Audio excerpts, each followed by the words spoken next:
Guys, we have some breaking news that I planned on starting with today, and it was announced a little over 45 minutes ago. They made an announcement in regards to Breonna Taylor. They gave a verdict, and it's is this your first time hearing about this, Graham? Yeah, I literally. Nice. Yeah. You are getting your news on with Ron. Literally. All right. So here's what happened. Grand jury announced its decision in Breonna Taylor case. They charged one of the three officers. It's not great. The grand jury in the Breonna Taylor case has forwarded charges against one of the officers in the case, Officer Hankinson. He was fired. What he did was he blindly shot 10 rounds into Taylor's apartment from the outside. So they fired him for that. Now, what they ended up charging him with was that they charged him with wanton endangerment. I don't know if I'm pronouncing it right. I think it's wanton. It's not wanton. Wanton. It was making me hungry for a while, and I was wondering why that was. All right, so it's wanton endangerment. They charged him with wanton endangerment, and he's going to be facing 3 charges of that. It's going to be a first-degree charge. Now, some people have pointed out other things that fall under that category. It's a Class D felony. Other things that fall under that category is having too many pot plants, or I guess in Kentucky might be any, because I don't know if it's legal in Kentucky, but anyway, like pot plants falls under that felony. Using a fraudulent credit card for $500 to $1,000, and possessing an illegal firearm. Those are other things that are in the same class felony as wanton endangerment. And not murder, what he did. Not murder. Well, I'm going to read straight up the definition. Here's the statute from the state of Kentucky. All right, this is what wanton endangerment in the first degree is. By the way, not called wanton endangerment. Wanton endangerment. All right, so here it goes. I'm just going to read it verbatim. A person is guilty of wanton endangerment in the first degree when, under circumstances manifesting extreme indifference to the value of human life. Okay, that checks out. He, that's the verbiage, he or she, wantonly endangers in conduct which creates a substantial danger. This is interesting. A substantial danger of death or serious injury to another person. And wanton endangerment is first degree. In the first degree is a Class D felony. So they did more than create a substantial danger of death. They created death. They killed her. We're beyond create. I mean, this is such an insanely which, I mean, I'll be honest, it was different than my prediction because I predicted nothing. I mean, I predicted no one would get charged. Well, I mean, this is the again, they've been getting away with not charging anybody for so long that they think this is some big step forward. And I just would want to ask the prosecutors, if a civilian just unloaded 10 rounds into somebody's apartment, what would they be charged with? Like, what would the charge be if a civilian?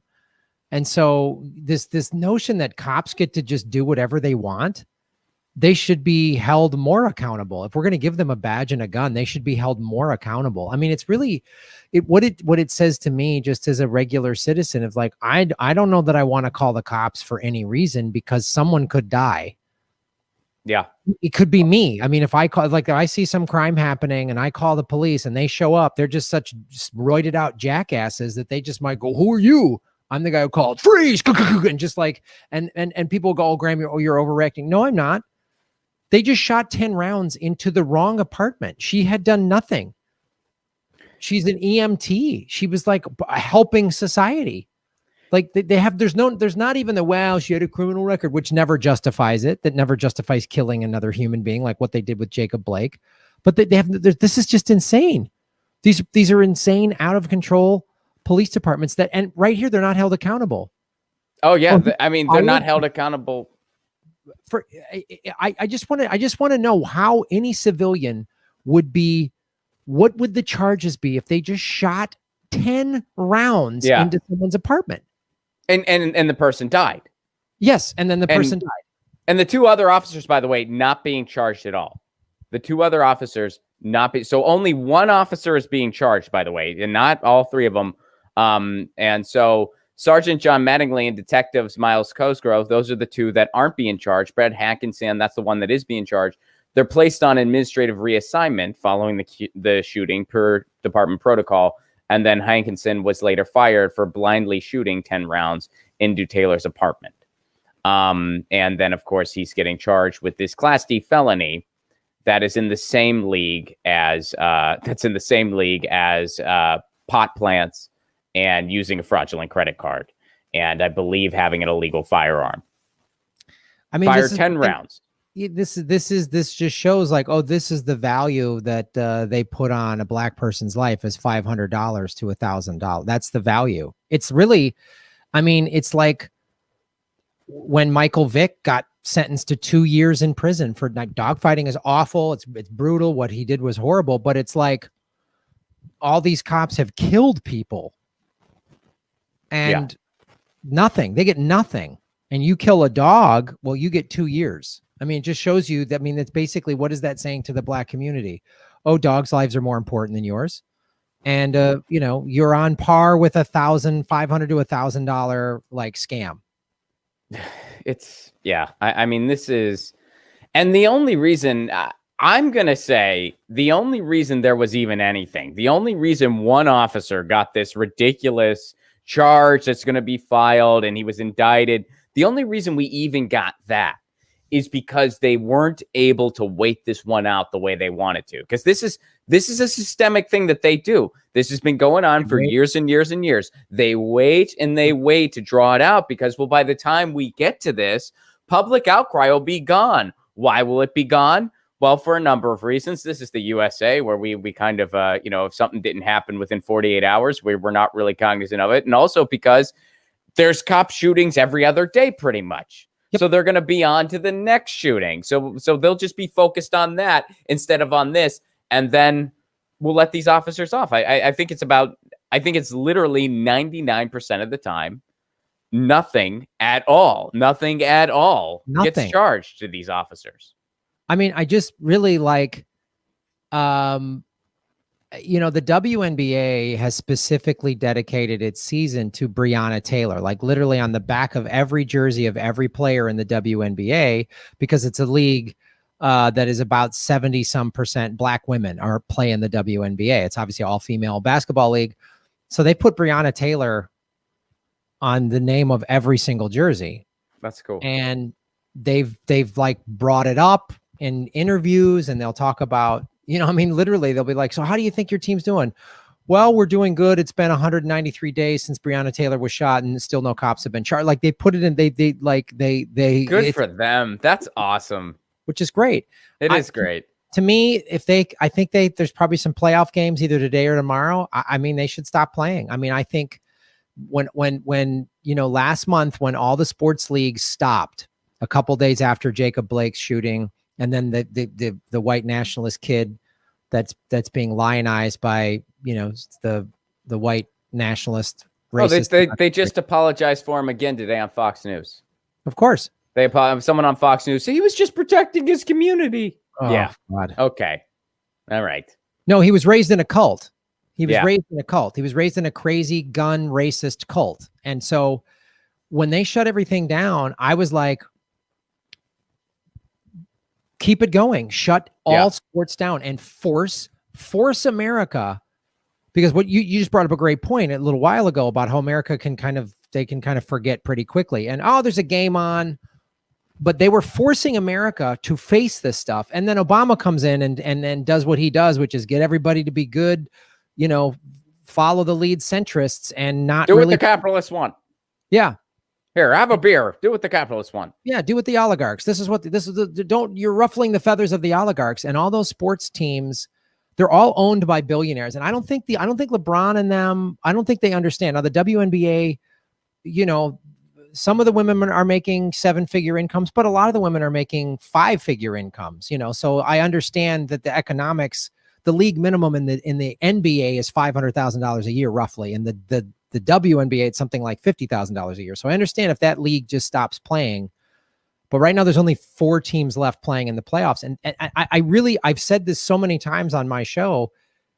If all the sports leagues would have just stopped playing, because let me tell you something, the the billionaire, they're all owned, major sports teams are owned by billionaires. So, or a group of millionaires that comprise a billion, so together we make an extra douchebag. Yeah, exactly. Make and it's like billionaire when you combine us. Yeah. They have so much more influence than they realize, because what the owners of these sports leagues were like, okay, they obviously can't get away with what they did to Kaepernick and just shun him and say it's against the flag. So they're like, okay, they're hoping they can just put Black Lives Matter on the courts and the stands and on the jerseys, and then that's it. That's all they need to do. But it's like, you need to, if the owner of the Milwaukee Bucks and the Milwaukee Brewers, now I know Kenosha is a separate city with its own police department, but if they put pressure on the Milwaukee City Council, said, we're going to pull our billions of dollars. I've talked about this before, like in Los Angeles, Ron, where we live, there's 8 professional sports teams within LA County, right? 8.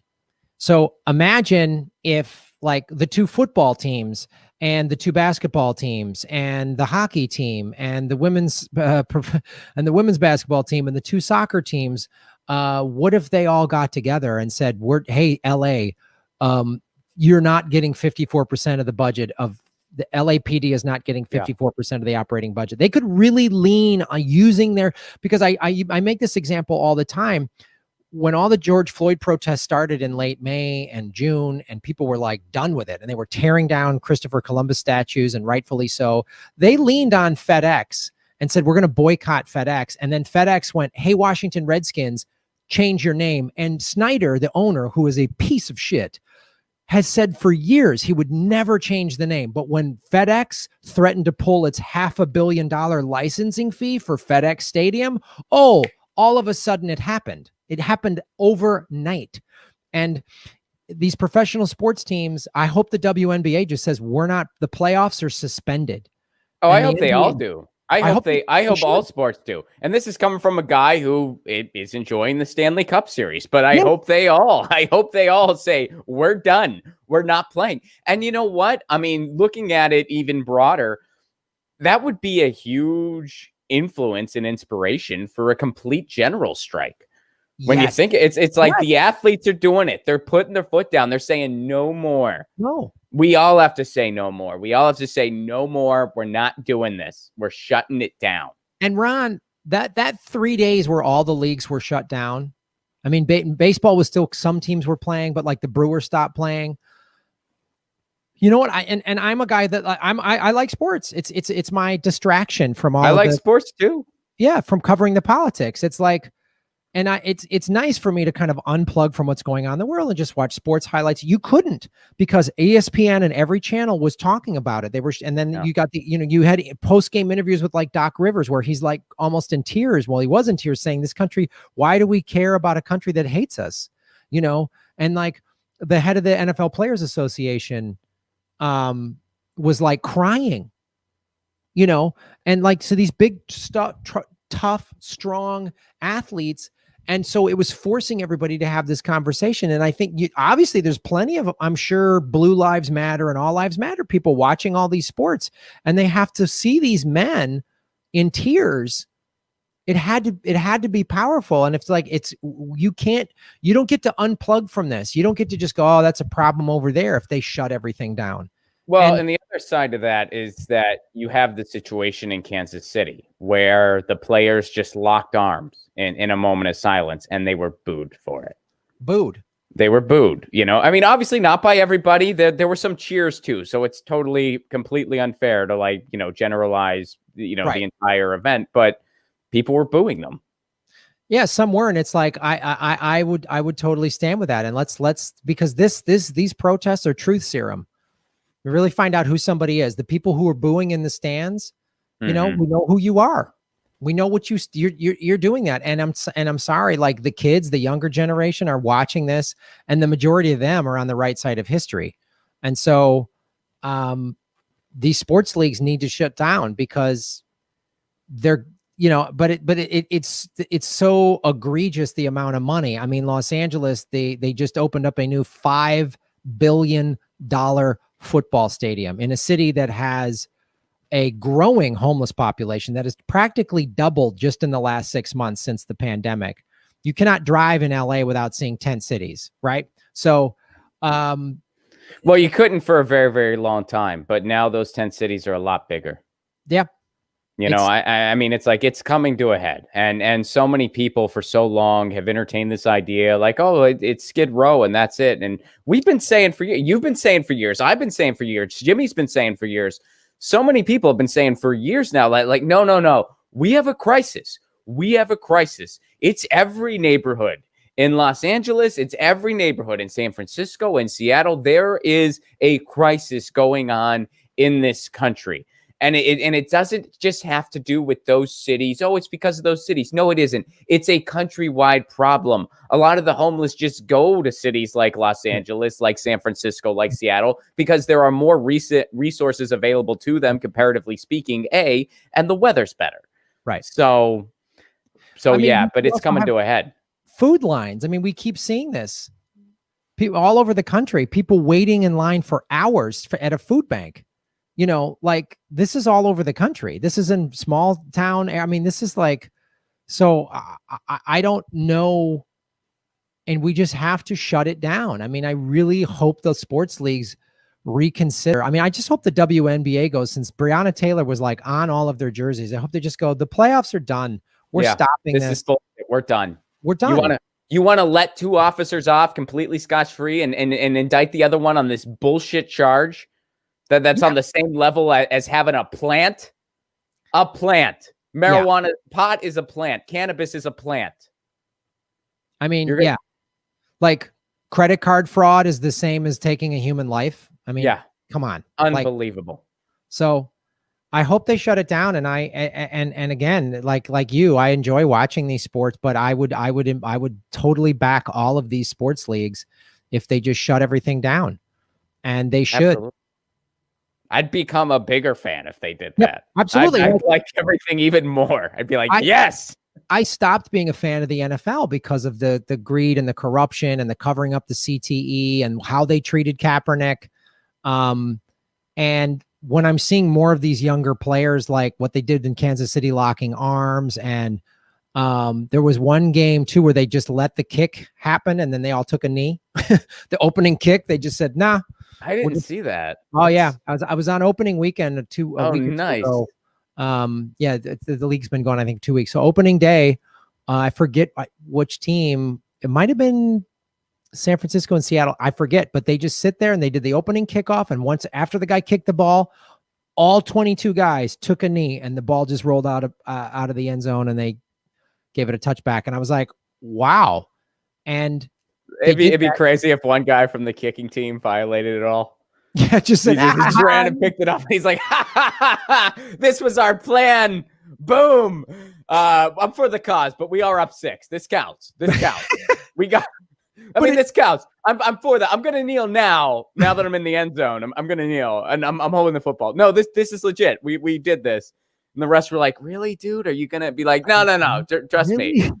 But it shows you, I mean, the joke illustrates like how significant these are. Some professional athletes are the most competitive people in the world. I mean, like, and they have things in their contracts, like if I get an interception, if I get more touchdowns. And so for the whole 2 teams, you're talking about an NFL team, I think is 54 guys on a team. You're talking about 108 people and another probably 30 or 40 people per team on the coaching staff. But this was clearly the players doing it. Over 100 players going, we're all going to do this. And everybody signed off on it. And it's like, and that's the thing why they have to shut it down, because once they went back to playing, once Obama just,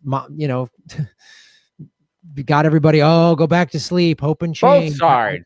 I was a good president. Go back to sleep. Watch Netflix. Yeah, Both watch sides. Netflix. And see some, then what happened? I was watching. They stopped talking about, they talk about Black Lives Matter a little bit on the sports leagues, but it's all back to X's and O's. And it's like, okay, you guys had this moment where you blew it yet again. Like we just keep, we're not still talking about those 2 guys at the 68 Mexico Olympics with their fists up. We're not still talking about them because it was a small event. Like if we shut down professional sports, which is multi-billions of dollars, then you're also, the other thing you're doing, not just are you forcing the owners, but you're saying, hey, Gatorade, hey, Nike, hey, Adidas, hey, Coca-Cola, hey, Budweiser, hey, all these giant multi-billion dollar multinational conglomerates, you better get on board with this. And because of all that money starts pressuring, guess what? Some real indictments are going to be passed down. Yeah. Oh yeah. And it's one of those things. I mean, we can't just rely on the people at the top to do the right thing, or the people that are, around the top. I mean, these professional athletes, they make a lot of money, and they do have some power, and it would be awesome if they kind of wielded it in that way. And they have to some extent. It'd be awesome if they amplified it, and especially as of recent in response to this news. But we really, I mean, we got to just get out in our communities too. I mean, that's got to continue, because it's just, I mean, this is just a slap in the face. And the only reason it's even a slap in the face is because they couldn't just wait out the clock. I know. It's like, you have to, they're not going to give up their power. We have to force them. I mean, again, going back to the 8 sports teams in LA County, they could, I bet you those, if they all shut down, they could get Jackie Lacey out of there. Yeah. I mean, they could do so many things. They could just demand, and again, I talk about this a lot in LA. You see tent cities, and then on almost every other block is some new luxury high rise that just went up for luxury apartments or condos. I'm like, who's moving into a $4,000 one bedroom in this economy? Who's living there? Like, we've got all these empty hotels because nobody's traveling. We've got people living in tent cities. We've got money for the Emmys and a $5 billion stadium and this and that, but we don't give a shit about our all of our citizens. Did you watch any of the Emmys? No, not at all. I could not name one thing that happened in the Emmys. I don't know anything about it. I don't know. I don't care. Yeah, I don't know anything about it either. Like I didn't even know, like, they were like, oh, it's happening. Usually when the world's awake, usually I would just know about award shows because I'd be like, oh, traffic's shitty. What's up? Oh, some lame award show is happening. Yeah. Oh, this is okay. It's even worse than usual. What's going on? Who's here? Who's here? That's not usually here. That's here, and people are all excited that it's the Grammys, it's the Emmys, it's whatever else. But now it's like, now that that's not a thing, you don't even know now. You don't even notice it. Yep. It's just right. Like you did it online, I guess. Good luck. Get your news on with Ron. Don't you want to know what's going on? We're getting our news on today. Get your news on with Ron. Don't you want to know what's going on? We're getting our news on today. Yeah. You can tweet me an article at Ron Placone. We'll go through it together and make